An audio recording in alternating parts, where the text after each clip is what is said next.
Syria says Israeli warplanes carried out a strike along its border earlier this week, for the first time raising the risk that the two-year-old conflict may spread outside Syria's borders. Here now with his analysis, Patrick Martin, Middle East correspondent with the Globe and Mail, and as always, we're very happy to have you in that chair to help us understand a part of the world that is almost always inexplicable. Let's see if we can clarify some of the details around this airstrike in Syria. What were the Israeli planes trying to hit? Well, there's two versions of what was happening there. One is a Syrian version that Israel came close to Damascus and struck a military research center. I think the more credible version is one that the Americans, some others who can observe these things very closely from satellites say, is that they hit a convoy that was leaving perhaps from that military research center for Lebanon and destined for Hezbollah inside Lebanon, the militia force there. They were carrying, it said, the trucks were carrying Soviet-made surface-to-air missiles, the SA-17s, which is a very recent vintage of surface-to-air missile, capable of knocking down Israeli warplanes should they ever fly over Lebanon. The fact is, Israel flies over Lebanon every single day, often many times in the day, surveying the countryside with, high-level cameras, and of course being there just in case there should be hostilities with Hezbollah again. And the surface-to-air missiles in Lebanon would be a real threat to them and their ability to move freely. Any indication that there were chemical weapons involved in this cache? None whatsoever. And in fact, it would be pretty crazy, I think, to hit chemical weapons like that. I mean, that could be really dangerous. There is a belief that at that military research center, there really is a lot of a warehouse full of various weaponry, including lethal weapons such as chemical weapons. Now, these were not hit to anyone's knowledge. However, the rebels say that they have been striking at that military research center. And in fact, they're the ones who say this week they were the ones who carried out an assault that the Syrians are trying to attribute to the Israelis. The rebels are saying, no, we did that one. It wasn't Israel. We want everyone to know that we have the capacity to hit them with our mortars. I think the convoy story, though, is the one that Israel is most concerned with, and getting a message through to Damascus, don't you dare try to ship that kind of stuff to our enemies, Hezbollah and Lebanon. Although if they're trying to get a message out, they won't confirm that they're, in fact, responsible. They never do. They never do. Everybody knows, and everybody inside Israel knows, and they attribute their version of events to foreign military or diplomatic sources. The Israelis will never admit to this. In 2007, they hit a nuclear reactor that was under construction. At least that's what it's believed to have been. In Syria. In Syria. And when they flew in there that time, it was a much longer route to get into the country there. It was a very big operation. Americans saw them flying in. People knew they were flying in. They never admitted it. And in that case, Syria never even acknowledged that they'd been hit by Israel. Because the minute you do that, it's incumbent on you to take some kind of retaliatory action against them. Which is why it was a bit of a surprise this week that Syria complained out loud that Israel struck at them. Because now they've got to do something about it. But they're not going to do much. Think about it. I mean, they've got their hands full with the rebels inside the country. I don't think there's any way on God's earth that they're going to fire missiles, which would be their only means of retaliation, against Israel. Israel would hit them really hard, and that would hurt their regime and its credibility, and would help the rebels. I'm not sure Israel wants to help the rebels at all.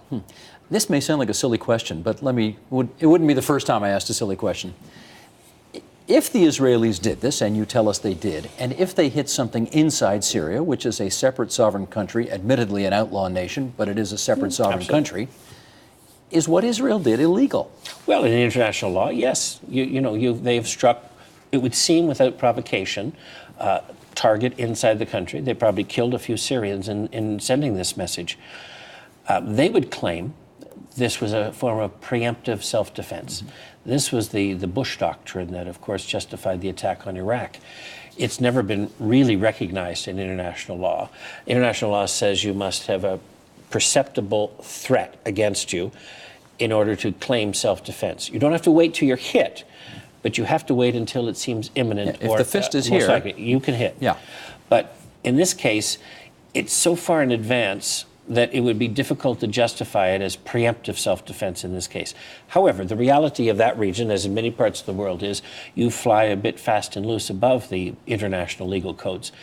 The reality is Israel is occupying part of Syria right now in the Golan Heights. I mean, that's sovereign Syria, and they have their army right there. That's also, and they moved a lot of settlers into the area. That's also a violation of international law, technically, as far as we're concerned. Although if you want to argue preemptive strike, I mean, the fact is the last war against Hezbollah wasn't that long ago, and I saw you in Israel a couple of years ago, and people said that's where the next war against Hezbollah is going to take place. the next war in the Middle East is never that far away. So can you argue legitimately it was a preemptive move? You could say that anything Hezbollah did or that Syria did that might be seen as assisting them was a legitimate preemptive strike.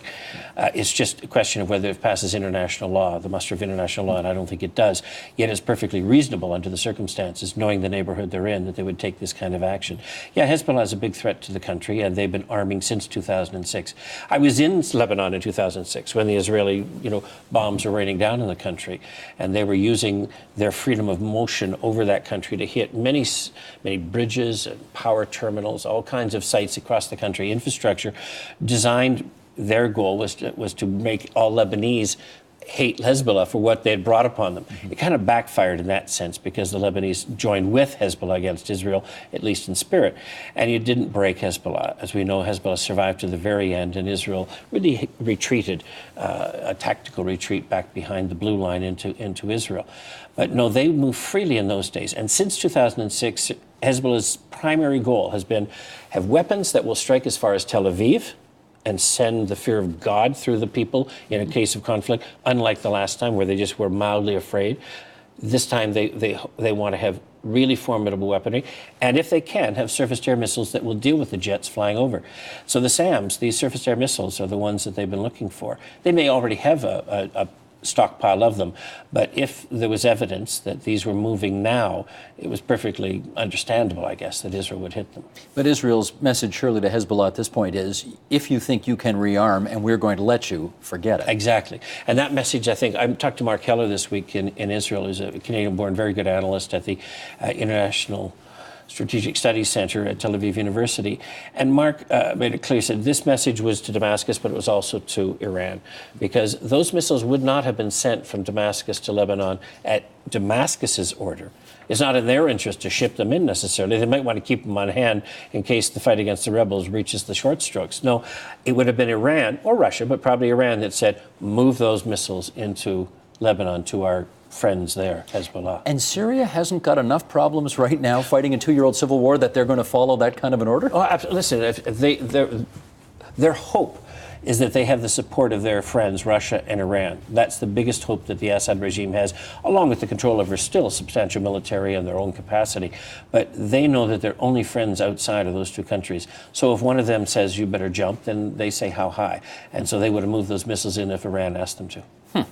Syria and Israel, I gather, are technically in a state of war and have been for decades. Yeah, since 1948. I mean, there's a ceasefire, an armistice, the 1949 Rhodes Agreement that demarcated the territories temporarily and that showed occupation of certain lands at that time. The subsequent wars in 1967 pushed that frontier way back, and Israel occupied much more, as it did in 73. It held on to that land. So the actual border is near this Sea of the Kinneret, Sea of Galilee, or Tiberias, Lake Tiberias. Anyway, the border is somewhere along there, but the actual frontier now is much closer to Damascus. And so they have been not only in a state of war since 1948, but a state of occupation for much of that time. And having said that, there hasn't been, I think, with the exception of this dropping a bomb in 2007 on an alleged nuclear facility, there hasn't been a shot fired in anger by soldiers on either side against each other in decades. So are the Israelis taking a risk by doing what they've just done? There have been some shelling that's gone back and forth, usually errant shelling. Just about a week ago, there was some shells that were fired from inside Syria that landed in the Golan. So the Israeli-occupied part of Syria, some shells came across. In retaliation, Israel attacked the origin of those shells, some mortar placement or some minor, relatively minor area that have been using to fire, probably by mistake, across the blue line into the Golan. So Syria felt the price at that point, just as Turkey did also. When shots are fired across by mistake, you're still going to reply. So there's been some back and forth.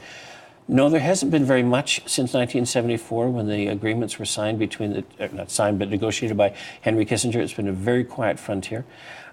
So there is a risk here? Mm-hmm. But I think it's a minor risk. As Israel knows, the last thing Syria wants is to open up another front. They've got their hands full now. I don't think they're going to do anything in response, and that's certainly Israel's belief. Although we had, I think Stephen Starr's name here in that chair a week or so ago, who just wrote a book about his 5 years of living in Syria. And he spoke to somebody there who said, the one thing Syria needs right now to unify all the disparate As a elements? war against Israel. Exactly. Yeah. Yeah, well, that's certainly one of the ideas that some people have suggested, that it could have been this week designed to find that common enemy and therefore bring the two sides together. The two sides don't want to be together. The two sides in Syria are going to fight each other to the death. There is no way that the jihadists who are now in Syria will climb into bed with Assad, nor Assad with them. Is there any risk of Israel being dragged into Syria's civil war because of this? No. As I said before, I don't think that Israel wants to see the rebels necessarily triumph. I think they would like to see the two sides batter each other badly and some kind of mild, weak government take over the country. But they actually knew what they were dealing with in the form of Assad. They saw a long-term negotiation strategy that could be in place for the return of the Golan over time in exchange for a settlement. I think they would probably prefer to see the Assad stay in power. As odd as that seems, considering what we have attributed to the Assad regime, that is 60,000 dead in the area. Devil you know? Well, in part, it's also because very soon after the uprising began in Syria, it was taken over largely by jihadist types, many who've come from Iraq, where they had a lot of experience. The Al-Qaeda of Mesopotamia and other related organizations began filtering people in. They're now the most formidable fighting force, and the reason that this fight's gone on so long is because of outside help. Those are people that are not going to be friendly to Israel ever, whereas the Assad regime, or a pragmatic regime, might have negotiated with them to a peace treaty.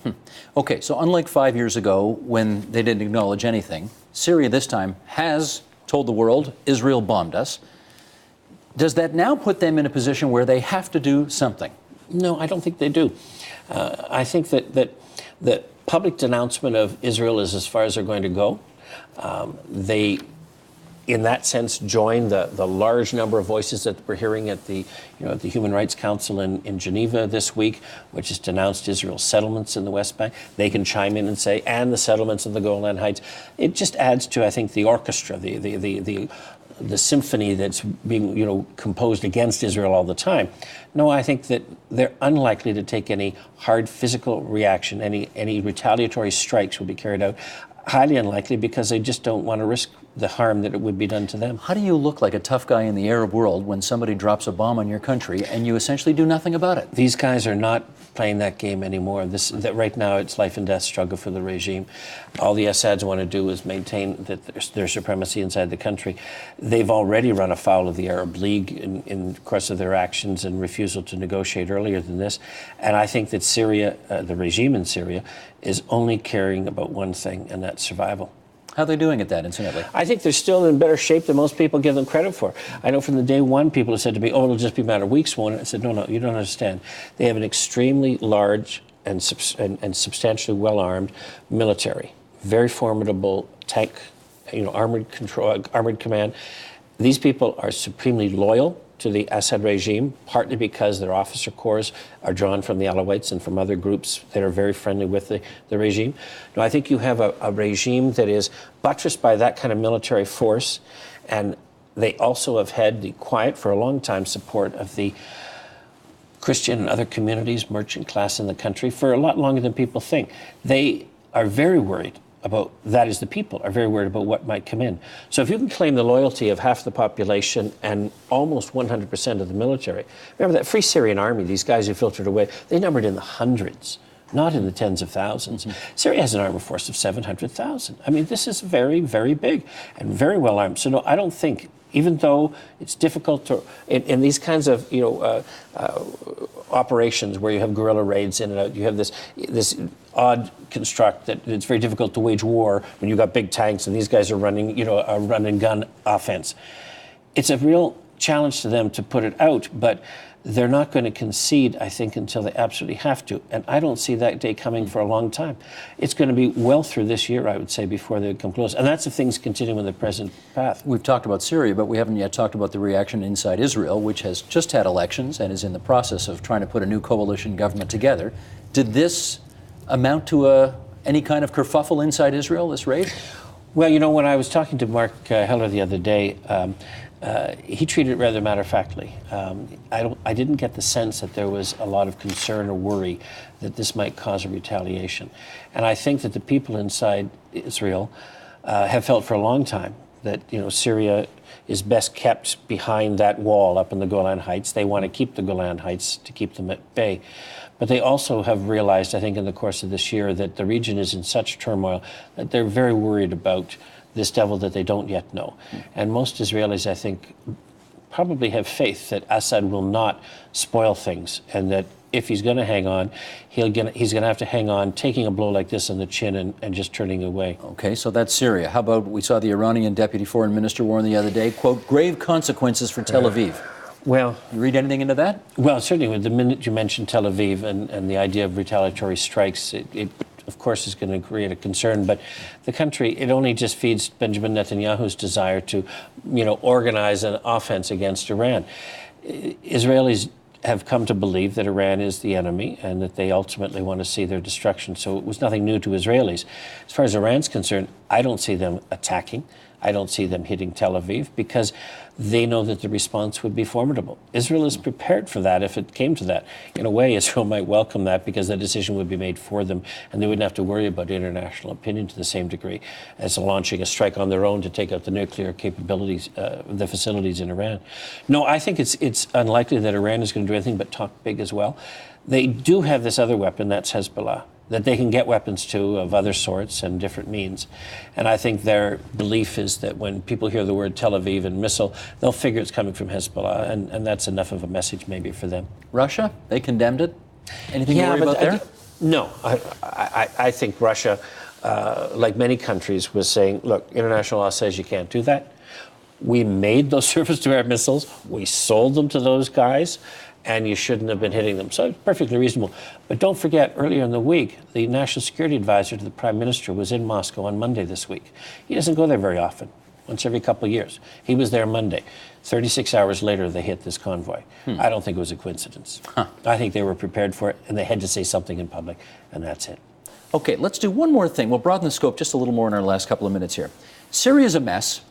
I read in your newspaper, your dispatches, that Egypt is now it's exaggeration to say in flames, but the whole optimism of the Arab awakening of a couple of years ago really looks like it's in a completely different situation right now. If you're an Israeli regarding all of what's transpiring in the Arab border countries around you, how are you feeling these days? Scared. Really scared. I mean, I've just come back a few days ago, and the attitude in the country is one. They know that I travel in the area, and so many people ask me, what's really happening in Egypt? What's going on here? The people, and even well-informed people, are at a loss to figure out where it's going to go next.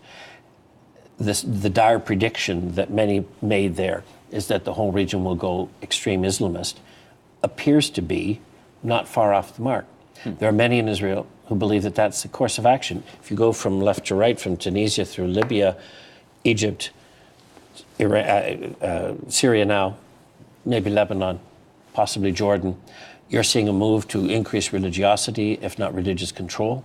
You're seeing governments that are fighting, each other now, or powers that are fighting each other for control.